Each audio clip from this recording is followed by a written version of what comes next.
Hey y'all, I'm back with another review of another Netflix documentary.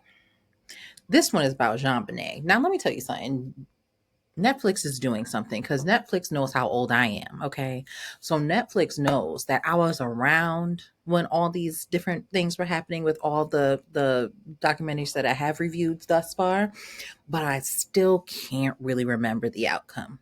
So, JonBenét falls into this category where I was like, what did happen to Jean Bonnet? What went on? So I clicked play, obviously. Um, I mean, we didn't get any closer to any answers, so it doesn't really matter at the end of the day. Like, we didn't get any closer, which I guess I'm upset about because like it's been a long time and we have no answers and I'm confused. I'm confused. At the beginning of the episode, or the series, it was 3 episodes. I was convinced that it was her mama. I was because Jean Bonnet was so like dressed up and like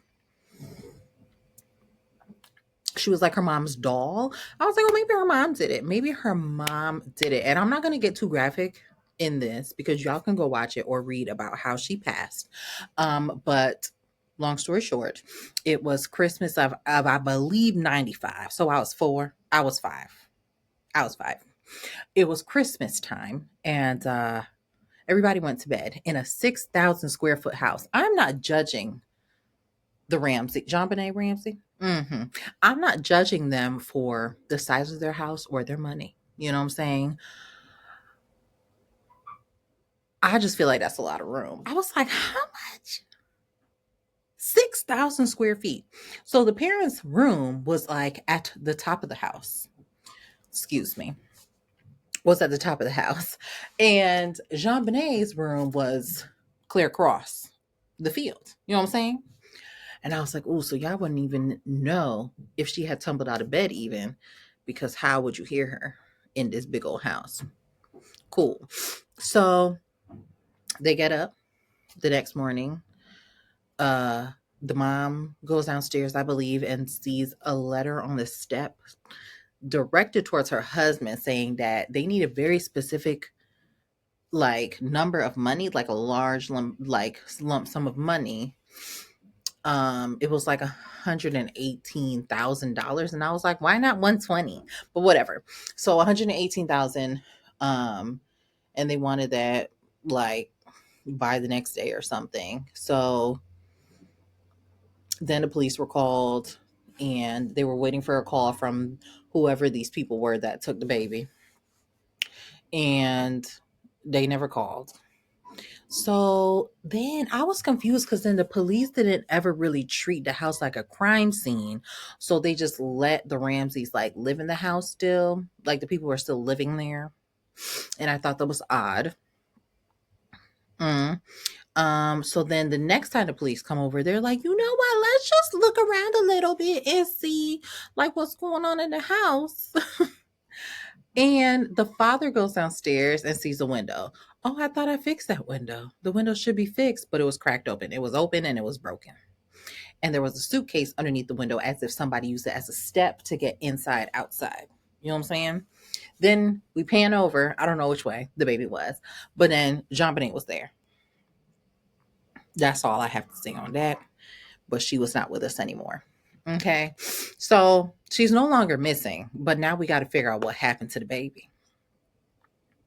So the media from the from it began till now, they think that her parents did it. Do I feel like her parents did it? No. But I was looking at her dad a little weird because her mom has since gone on to meet the Lord due to her fight with cancer. But her dad was telling the story and he wasn't like emotional during the interviews. And I get that it's been a long time since she's passed one. But like he got more emotional when he was talking about the passing of his wife, not the passing of his child, which I thought was interesting. Could he just be trying to lock up his feelings? Yes. Does it look suspicious to the police officers? Also, yes. Did it look suspicious to me in episode 1? Yes. But then we find out that JonBenét had an older brother. I'm sorry, I don't like to smack him. JonBenét had an older brother. And I was like, maybe he did it, girl, because the mom loved her so much and put her in all the things. And we never got to what the brother was doing with his life. But then I was like, well, the things that happened to this baby, I don't know if a 9-year-old could really do that unless, like, usually that kind of stuff happens when the person is older, like a little Dahmer, a little, those people.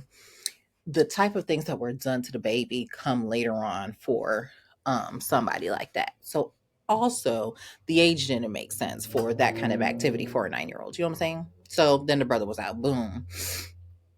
So who else does it leave? Hmm? Who else does it leave? Absolutely nobody. Then we're just all confused, just confused. And we don't know who did it. Then after they spent all this time blaming the parents and trying to figure out how to like accuse them and prosecute them for the passing of their child, we get this man. I think this is by episode 3. Because really, what happened in episode 2? Episode 2, DNA was inconclusive. Episode 2, they was persecuting the parents.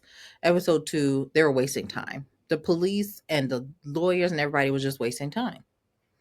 That's it. That's what that was in the middle. Like, years kept passing and nothing was going on. Nothing. So then we get to episode 3 and we find out about this man who called one of the investigators and was having like elaborate conversations with the investigator about his yearning for this child. And he went into great detail about how this child met her demise. Now, some of the things didn't match up because some of the things, like, I don't want to talk about too much. Okay, like blunt force trauma was not mentioned, like in any of the phone calls that we were made to listen to. That was never mentioned, but that did in fact happen to this poor child. So that I was like, well, are you lying? Because it feels like this man was just doing it for the sport of it all, like just being sinister for no reason because he wanted to. Because eventually he also, I don't think they could pin it on him either because again, DNA was inconclusive. So really, why were you dragging all these people through it? Even requesting to talk to JonBenét's mom, who was on her deathbed. Okay?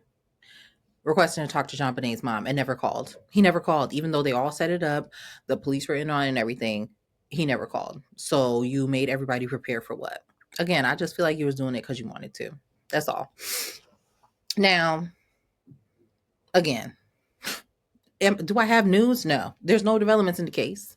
It's just I feel like letting you know that they still don't have the person who did it and probably need to look into it a little bit more. Although yes, the loss of their child was sad. What was also sad was her father's story throughout this whole thing. JonBenét came in a second marriage. So he already had like older kids. And when JonBenét was born, his eldest daughter passed in a car accident. And then they had the nerve to be like, well, maybe she didn't pass in a car accident. Maybe he also had something to do with it. No, she passed in a car accident. So he already had grief there. And then he lost his daughter. And then in the midst of while JonBenét was growing up, his wife was diagnosed with, I believe, ovarian cancer or some cancer of this part of your body, of the reproductive system. And so that happened. She went through, was cured and everything. But then after JonBenét passed, it came back. And I was like, look, stress can do that to the body. Oh, I was like, girl, I feel so bad. So then we can't even just focus on one thing. Now we got your wife also now going through treatment again and still doing media stories and still talking to people in interviews and trying to find her daughter. And then the man said that at one point he could tell that the treatment was no longer working. And by this time it had metastasized, so it had spread, and um his wife could no longer see because it had taken up residence in her brain, and he made the decision to not continue treatment. But JonBenét's mom didn't know that. She didn't know that they weren't going to treatment anymore. So she was asking him, like, oh, when are we going to do treatment? Mm-mm. But she wasn't remembering because, again, it had spread already. You know what I'm saying? And I thought that was so sad that you are still trying to deal with two sets of grief that we know about: his eldest daughter, youngest daughter, and then your wife that you're watching fade away. And then she passes. This is when he gets emotional. But since then, he remarried and is wants to remain some sort of happy for his daughter because she didn't like for people to be upset. Um all overall, just an unfortunate case that never got resolved. Nobody got peace. And this poor little girl lost her life. You know what I'm saying? Anyways, like I said, there was no rhyme or reason because what? There's no resolve. There's no ending in sight. One thing I thought was interesting out of this whole thing, there was another break-in in another home, I believe, shortly before JonBenét went missing and was found, and then in her own house found. But anyways, she was found, and she had passed. You know what? Actually, hold on. I wanted to know how long that baby had been there. Has she been there from Christmas on? Like, has she been in the house from Christmas when they first thought she was, or found out she was missing, to when she found her? Because I was like, or did they place the body back in? Like, I was just so confused. And because the house is so big, you don't know that your daughter, and one, you don't know that the window's open. And you don't know that your daughter has passed in the house and is still laying down there. I just, anyways. So then they say that around when all this happened to JonBenét, there was another break in another house in the area. And the perpetrator came into the home and was in the child's room, but the mother heard, and the mother got up, and the man scurried away before they could see who it was. But she saved her daughter from whatever was about to happen. And apparently, that little girl also went to the same like dance school or pageant school that JonBenét went to.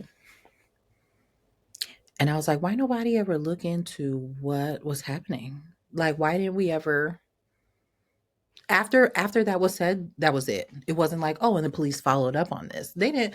It seemed like they didn't follow up on it. And then it made me think about, because she was like, well, anybody could come in, or whoever said it, anybody can come into those things, like any of the competitions. So really, it could have been anybody just hanging out and pining after these little people. You know what I'm saying? And it made me think about my own life, because I have children in my life that go to competitions and stuff. Are they scantily clad sometimes, and doesn't make me clutch my pearls? Yes, but that is the name of the game in these competitions. These are the outfits that they dress in.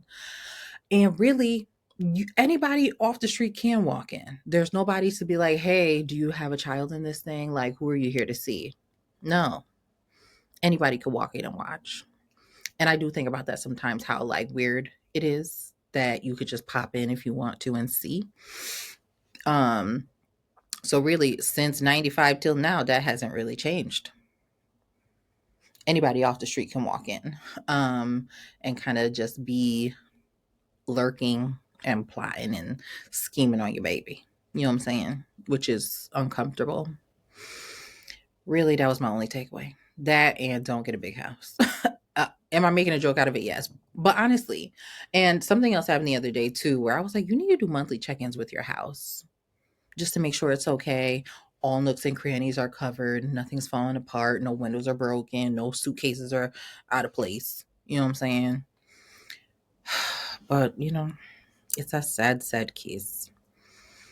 But That's where it ends. It ends with no answers. It ends with no justice for this little girl, unfortunately.